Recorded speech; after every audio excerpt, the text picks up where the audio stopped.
Hello! It's been a while. Thanks for sticking around. This video is going to be a little bit different to my other videos.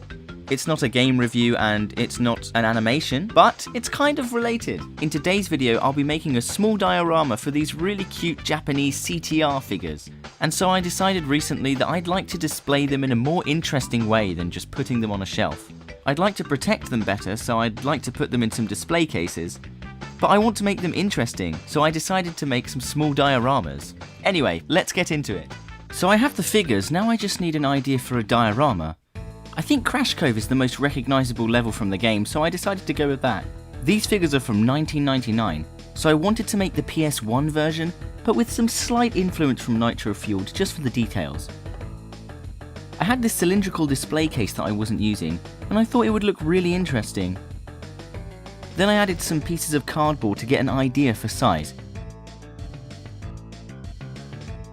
I wanted this to be inexpensive and fun, so I bought all of my supplies from the 100 yen store, or dollar store in America, I suppose. By the way, sorry for the terrible angle. Japanese apartments are just so small. My first thought was to create the sky. Now I'm not a good painter and I really have no idea what I'm doing, so I just slathered on blue and white paint with a bit of red to create that beautiful skybox. Except I couldn't, because I suck. Moving on, to build up the sand and the rock wall in the back, I decided to use polymer clay. This type is called soft clay as it's much lighter and has a more textured finish rather than regular smooth polymer clay. I got yellow and brown to act as base colours for the sand and the rock wall. I started covering the base piece in yellow clay.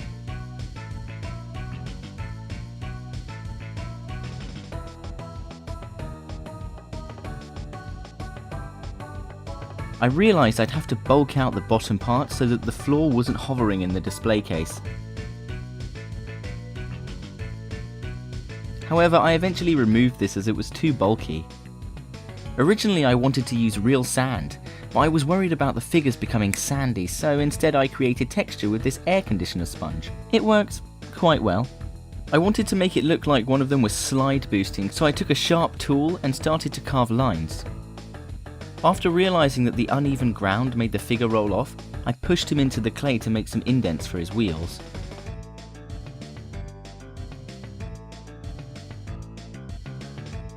Next I turned my attention back to the wall.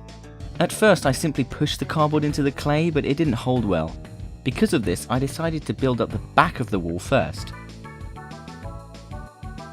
I then worked on the front section, using smaller pieces to create an uneven and rocky surface. After smoothing it out, it started to look alright.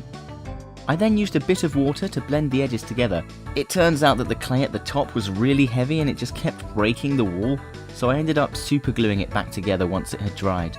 I decided to make a small missile that would be suspended in the middle of the diorama. I think it's one of the most iconic weapons in the game, so it would be perfect. I made this with pure white polymer clay, but then I had to paint it white anyway.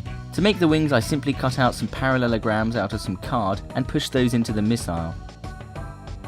I then used some Ferrero Rocher wrappers, which are gold, to create the fire at the back of the missile. And then I forced a pin through the wall and into the missile to suspend it. It looks okay, it's not a great missile. I do, however, seem to have lost the footage of me painting the background, but it's essentially a wash of a lighter shade followed by some dry brushing of darker shades to create this effect. I tried to capture the orange lines seen in the PS1 game, but it didn't come out that well. After giving the rocks a wash with some of Citadel's Agrax Earthshade gloss, the rocks started to look more realistic and shinier. I made the tire marks with a black Sharpie. I guess I got too excited with the sculpting and made the scene too big to fit inside the original display case, so I got a slightly bigger one. And I have to say, it looks a lot better. Next, I decided to finesse it with some greenery. I cut some of this fake grass to create small pieces of grass that I could sprinkle onto the scene, and I then glued on some pieces of the grass sheet to add thicker areas of grass. Next I took that bag of fake green moss and started gluing it to the rocks to imitate the look of the game.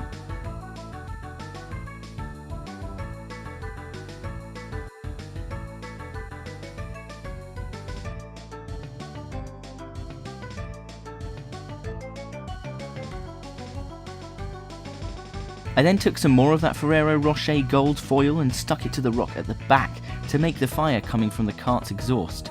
Remember, I don't want to damage the figures in any way, so I won't glue anything to them. I then took some upholstery stuffing to make some smoke, for both of the cart's exhausts and for the missile. It came in sheets, so I simply pulled the strands out to make it thinner.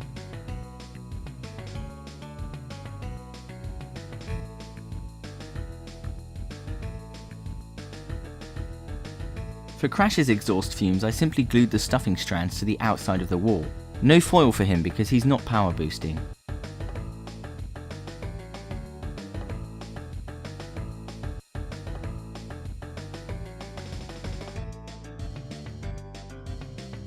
When I put it in the display case, it actually started looking really good.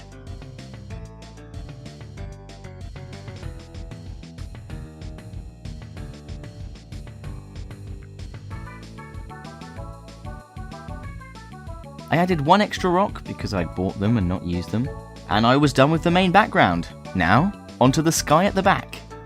Now, making the sky was much more complicated than I had originally intended. It used a lot of different paints and chemicals to get the true-to-life texture, opacity and hue, and I don't want to bore you with all the sciencey details, but I stuck some blue paper to the back of it. Yeah.